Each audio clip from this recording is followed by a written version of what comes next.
Fursa angalau na mimi nitumie dakika 2-3 kuongea walau mambo mawili kwenye bajeti ya serikali ya mwaka 26-27. Mwenyekiti, la kwanza kabisa nimpongeze Waziri wa Mipango na Uwekezaji, mwalimu wetu, baadhi yetu tulioko kuna ni Profesa Mkumbo. Kwa wale ambao tunamfahamu kwa miaka mingi kabla hajaingia kwenye siasa huko, akiwa kule mpaka amekuja huku,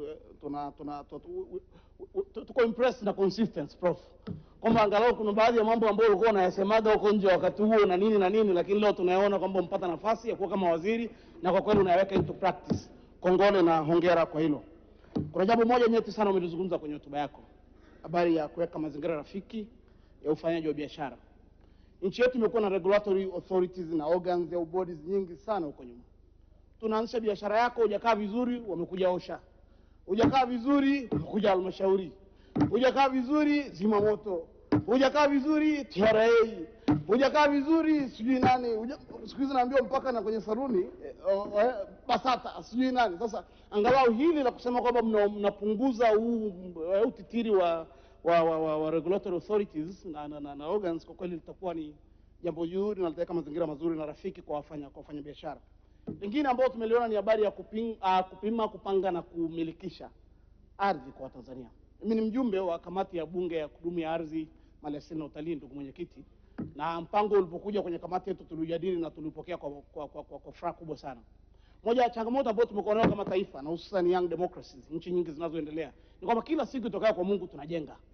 Yaani mimi tangu tumeingia kwenye bunge hili, mimi nimeingia bungeni hapo mwaka 2012 mpaka leo hii, unakuta mbunge anaongelea shule ya msingi, anaongelea matundu ya vyoo, anaongelea zahanati, anaongelea lakini unakuta kwamba sababu kubwa tu ni kwamba hatujapanga maeneo yetu. Leo anaibuka mwananchi kutoka kwenye kijiji anachoishi, anaenda shambani kwake huko, anaanzisha kanyumba hapo kamoja, anahamia huko, mwingine naye kwenye kashamba kake, baada ya wiki moja, mwezi mmoja, wameenda kwa diwani, wameenda kwa mbunge, wanataka shule shikizi. Unajenga madarasa mawili hapo. Baada ya mwaka mmoja wamekuja wanataka shule ya msingi. Mnahangaika na waziri huku na TAMISEMI na nimejenga shule ya msingi. Ambiaka vizuri mwingine kasogea kule, tunataka zahanati. Kila siku tunajenga zahanati, kila siku tutakuwa tunajenga madarasa ya shule, kila siku tutakuwa tunajenga vyoo, kila siku vituo vya afya. Kwa hatuwezi kugraduate kwa namna hiyo. Lazima nchi ipangwe hivyo, mwenyekiti. Lazima kuna maeneo ambayo yanajulikana ni maeneo, ni mashamba yabaki kama hivyo. Sio mtu anajamulia tu, anaenda kwenye shamba lake lililoko kule kijiji gani, na baada anahamia kule, kesho kutwa tunataka barabara, tunataka maji, tunataka umeme, tunataka shule, tunataka zahanati. Hivi nchi when are we going to finish? Tutamaliza lini sasa? Tutamaliza lini? Kwa hiyo mpango huu wa kupanga, kupima na kurasimisha maeneo yetu na kupanga maeneo kulingana na matumizi, mimi nafikiri ni mpango ambao unapaswa kuungwa mkono na waheshimiwa wabunge wote na upewe kipaumbele, kwa sababu unaweza kutuvusha bila kujua, kwa sababu madhara yake tunapoacha mambo yanakwenda holela, tunajua kwamba serikali inatumia fedha nyingi na kila siku inajifurudia jambo lile. Lingine, ndugu mwenyekiti, ni habari ya miradi ya kusisimua uchumi. Ni lazima miradi yetu tuhakikishe kwamba inafungamanishwa, kwamba sekta moja lazima iwe na spill off effect kwa sekta nyingine. Leo kwa mfano tunazungumza hapa, kuna uwanja wa ndege wa Kia pale unafanywa marekebisho. Tuna uwanja wa ndege umejengwa Chato kule, hatuutumii kama inavyotakiwa. Uwanja wa ndege wa Mwanza uko unapigwa kelele na waheshimiwa wabunge hapa, na mimi naujua, nimeutumia nikiwa DC Mwanza pale. Unatakiwa kamilika ufanye kazi vizuri. Hatujamaliza hapo, leo tunataka uwanja mwingine, tuna uwanja wa ndege Msalato hapa tunajenga. Hatujakamilisha leo, tunataka tuanze uwanja mwingine wa ndege kule Serengeti. Are we thinking right? Kiuhalisia kweli? Alafu yale maboresho tuliyofanya pale Kia ya runway na nini na VIP, yale maboresho ambayo tumefanya uwanja wa ndege wa Arusha, alafu matokeo yake mkienda kujenga uwanja wa ndege Serengeti pale, mnataka mtalii ashuke pale alafu aondokee hapo. And then huo uchumi ambao unasisimua watu kutoka Kilimanjaro kwenda Arusha, kwenda Karatu, kwenda Makuyuni, kwenda Mtwambu, kwenda wapi mpaka wapi taifa, alafu iweje? Mheshimiwa Nassari, kuna taarifa kutoka kwa Mheshimiwa Esther. Mheshimiwa Mwenyekiti, nakushukuru. Tutaenda kumpa tu taarifa Mheshimiwa Nassari. Kwanza, kuendeleza miundombinu ya kimkakati ni mpango madhubuti ambao unapendwa kuungwa mkono ili kuhakikisha kwamba Tanzania inakuwa kiuchumi na kuweza kufikia malengo ya dira 2050 ambayo tumejiwekea.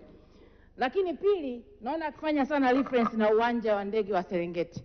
Nimpe taarifa tu kwamba kwa tafiti ambazo zimefanywa, uwanja wa ndege wa Serengeti kwa kutumia tu zile airstrip za sasa hivi za Mgumu una miruko mingi sana kuliko hata viwanja ambavyo vimekamilika, na kwamba ukijengwa uwanja wa kimataifa wa Serengeti unaenda kuleta fedha nyingi ambazo zitatumika kuendeleza miundombinu mingine Tanzania. Asante Mheshimiwa Nassari, unaipokea taarifa hiyo kutoka Mwenyekiti, nashukuru na mheshimu sana Mheshimiwa Esther Matiko, na mimi sio mbobevu kata taarifa za watu, ile nitaiboresha tu. Napenda nimwambie Mheshimiwa Esther Matiko, nimjulishe tu kwamba wakati wanataka uwanja wa ndege pale Serengeti akaye kijua hapo hapo Serengeti kwenye wilaya hiyo moja. Ayo afahamu tu, mimi nimekuwa mkuu wa wilaya kule. Kuna uwanja Ogatende, kuna uwanja Seronera, kuna uwanja Robo, kuna uwanja Kusini, kuna uwanja Kilauhira, kuna uwanja zote viwanja vya ndege viko kwenye wilaya hii moja. Ni airstrip ambazo zinasema. Mwenyekiti, taarifa.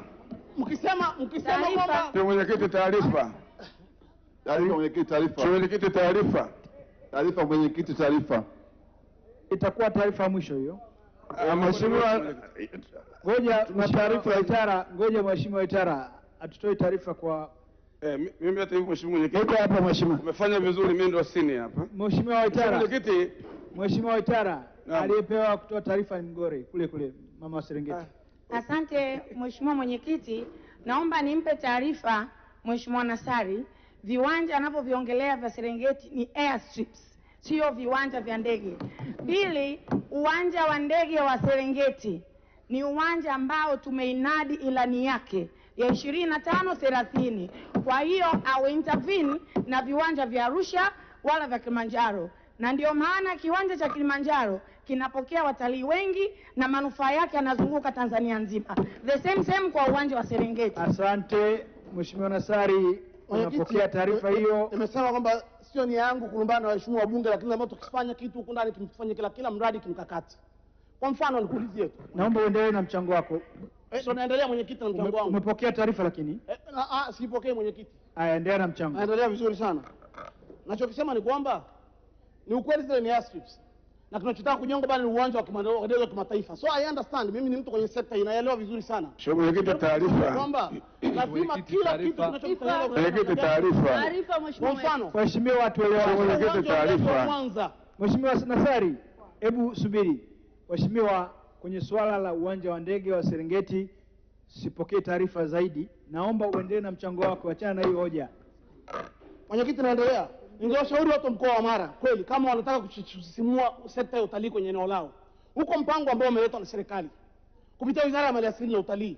Na ndio maana serikali kaenda kalipa watu mabilioni ya fedha, over 50 billions pale ya Twali. Lengo lilikuwa ni kuunganisha mbuga ya Serengeti na Ziwa Victoria ambao tayari serikali imelipa mafedha ya kutosha. Na baada ya hapo ilikuwa ni lengo ni kuifungua ile korido kule, tuvutie wawekezaji, wajenge mahoteli ziwani, mtu ajisikie yuko ndani ya hifadhi ya Serengeti lakini yuko ndani ya ziwa. Sasa matokeo yake tumelipa bilioni 50 pale, tumeacha mgogoro pale baada ya kutetea wananchi wao malizo kulipa wale warodai fidia wachache pale ili serikali iingize kuwekeza pale uchumi uweze kusisimuka ule kwenye sekta ya utalii. Wanakimbilia kwenye airport. Nataka niwaambie ni ukweli. Naweza mkajenga airport pale lakini nataka niulize swali leo hii. Mheshimiwa Mwenyekiti, taarifa. Hivi kuna mahoteli mangapi ya kuhost wageni? Mwenyekiti, taarifa. Naomba niendelee. Lingine, point yangu ni moja tu. Mheshimiwa, sekta yetu ya utalii tukiwekea mkazo tukaendelea kimkakati kistratejia, watu wa mkoa wa Mara watanufaika, watu wa kaskazini watanufaika, watu wa Mwanza ambao uwanja wa ndege unaweza kutumika kama wa kimataifa wala kupokelea ukanufaika. Na lengo lilikuwa ni kwamba mtalii akitoka Serengeti, mwenyekiti natoa elimu kwa niache. Mtalii akitoka Serengeti muongezee siku za kukaa kule ndani. Akitoka pale aingie pale Nyatana afanye beach tourism. Mwenyekiti, taarifa. Akitoka hapo Mheshimiwa Nassari. Mwenyekiti, taarifa. Mpaka Burigi Chato. Akitoka Burigi Chato atembea kwenye hifadhi ile Mwenyekiti, taarifa. arukia kwenye uwanja wa Chato hapo kuondoka naenda Zanzibar anakwenda wapi? Mheshimiwa Nassari, naomba utulie. Namba moja, muda wako umeisha. Kwa hiyo naomba ukae chini. Unga mkono hoja na ukae chini. Pili, mtoa taarifa, muda wa mchangiaji umeisha. Anzia jambo moja la mwisho mwenyekiti ile kae. Kwa sababu naona nimeingiliwa sana. Dakika moja tumalizia. Mchango una maana dakika moja. La mwisho kuna jambo lilizungumzwa hapa ndani la masuala ya stika za TRA na kampuni inaitwa Sispa. Na watu wakawa nasema kwamba inabidi waondoke, wafanye nini, waachiwe watu wengine, tuanze kutangaza upya, tufanye nini?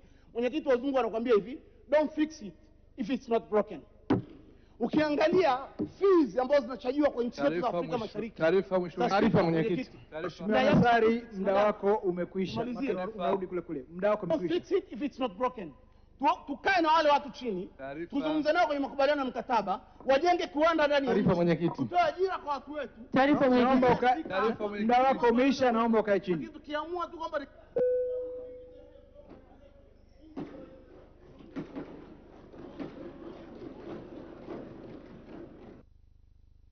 Asante. Tunaendelea. Nilimwita Mheshimiwa Zakaria Paulo Aisai. Mheshimiwa Boniface Getere atafuata. Mheshimiwa Ali Haidari Madeweya ajiandae. Nakushukuru sana Mheshimiwa Mwenyekiti kwa kunipa nafasi. Mheshimiwa Mwenyekiti, chukue nafasi hii kwanza kwa namna ya pekee kumshukuru sana Mwenyezi Mungu kwa baraka zake kwangu mimi, kwa taifa langu na kwa Tanzania kwa ujumla. Mwenyezi Mungu wa heri ametujalia siku hii ya leo na nafasi hii na wakati huu katika taifa letu. Hii ni nafasi adimu sana. Mheshimiwa Aisai, samani, naomba ukae chini.